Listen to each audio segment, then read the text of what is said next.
Hey everybody, this is Andy from Tennis Euphoria, and today I'm bringing you my review of the Artengo TR960 Control Tour. Now, I've got hold of the 16x19 version. I know that a lot of tennis fans and particularly racket enthusiasts will be very keen to get hold of this racket because of a certain Gael Monfils moving from his long established Wilson H19 and suddenly turning up playing with a Decathlon Artengo quite cheap racket, much to everybody's surprise. His is the 1820 version, this is the 1619, and I'm very happy to report that, perhaps unsurprisingly, this racket actually has a lot of similar characteristics to that Wilson Ultra Pro, as you can get hold of it now, or H19 in pro stock terms.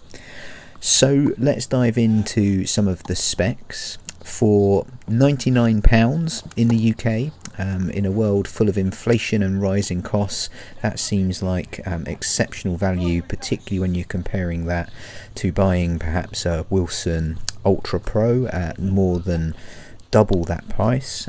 You are getting a very control orientated, precision sympathetic, low powered, but very nice feeling, kind of plush and comfortable racket.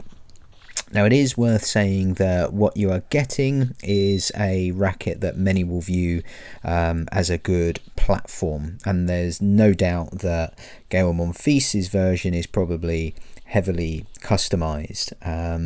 On paper, this is a 16x19 27-inch racket with a unstrung swing weight of 285. The unstrung weight is 305 grams. As you can see, I've got two. Both of mine were coming in a touch over spec at 306 and 307 grams respectively. Swing weight was coming in around about right. Once you put some strings in it, generally the swing weight was coming in at about 306, and with overgrip, strings, a leather grip that I was adding, you're up to a 330 gram weight.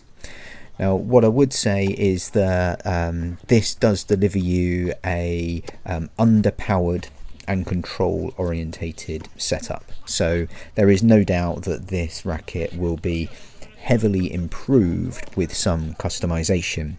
I'm currently experimenting with what customization works best. I'm not trying to emulate Gael Monfils because he's twice my size, twice as fit and strong as I am, but I'm certainly playing around with some different specifications to try and work out actually how you can get this to play really, really well. So far, I've strung the two up with one with a full bed of Luxlon Alu Power, just as Gael Monfils does, as I understand it, and the other I've got a hybrid in at the moment with Alu Power in the mains and Head Velocity MLT in the crosses, and I've elected to string at my standard string tension at 52 pounds. So what am I getting at the moment? With only the leather grip, no other customization. So I actually really enjoy this racket. The H19 is something that I enjoy playing with. The Ultra Pro customized could absolutely be a tournament racket for me. I don't compete anymore, so it's a bit of a relevant consideration, I guess. But should I want a number of sticks just strung at different tensions, all with the same specs, that would be high on my list for sure. And this really does kind of emulate that racket in many respects. You notice the picture previous, looking at their beams, it's very, very similar. I actually think that this Artengo perhaps has an extra 0.5 or a millimeter in the thickness of the beam, and in terms of stock, it's a little bit more stable, I think, than the Wilson Ultra Pro without any customization. You get a very low powered but a very decent controlled response. So despite the concerns of a £99 racket surely not being of great quality, Actually, I think this does deliver great quality if you're looking for simplistic brilliance. So there isn't much with it. I'm sure it isn't loaded with loads of flash technology, but it is made well, and the ball goes where you want the ball to go. Now you need to work hard to get the ball to run deep, and certainly one thing that I'll be really keen to do is improve the plough through on the racket. So early thoughts are that some lead at the top of the hoop, or maybe at 10 and 12 is the way to go. I have got on one of the others, no clips of that here, some weight at 3 and 9. That's improved stability at the net, and I'm still not quite getting the plough that I'm after. So if you're interested in finding out what I discover in terms of the best customization, then subscribe to the channel, because I'll put up a shorts probably in a week or two with finalized specs. Playability wise, so this is very, very comfortable. The reported RA is low 62, and you do get that nice sort of ball filling into the string beds as a response. It is soft and plush. As I say, primarily this is low powered, exceptionally control orientated, very precise.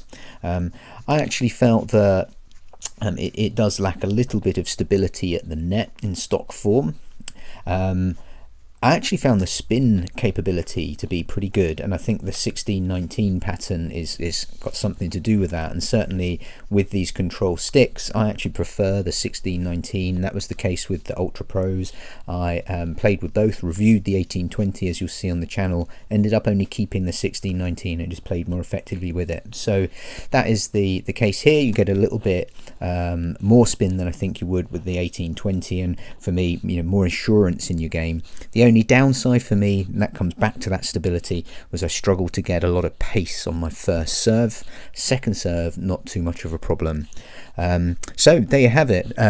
Ultimately brilliant value if you are interested in a control orientated precision stick, which is no frills, not going to hurt your arm, but put the ball where you want the ball to go if you've got solid technique. This would compare to that Wilson H19 Ultra Pro, of course. It would also compare with the Dunlop CX200 Tour 1619, and actually that's quite similar.